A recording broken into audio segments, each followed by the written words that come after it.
të gjitha pikat e akuzës dhe vendosjen e një vendimi të vetëm prej 45 viteve mbështetur në kontributet individuale të krimeve.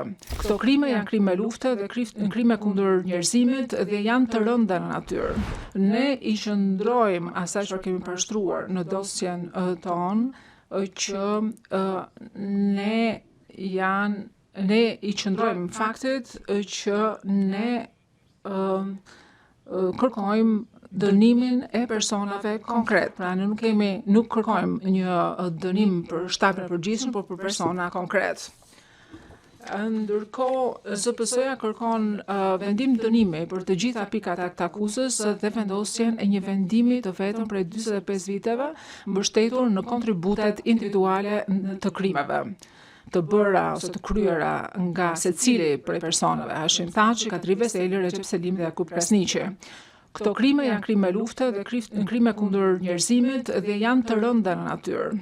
Dhe këto akuza nuk e kanë humbur vlerën e tyre me kalimin e kohës.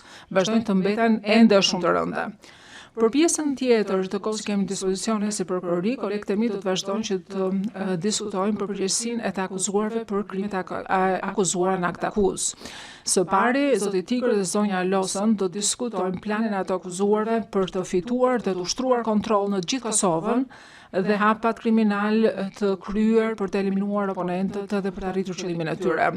Zoti Paç më pas do bëjë një përmbledhje të modeleve të krimeve, përfshirë këtu persekutimin, trajtimin mizor, ndalimin arbitrar, torturën, vrasjen dhe zhdukjen me forcë, të cilat kanë ndodhur në autoritetin e të akuzuarve në përputhje me qëllimin e tyre të përbashkët kriminal.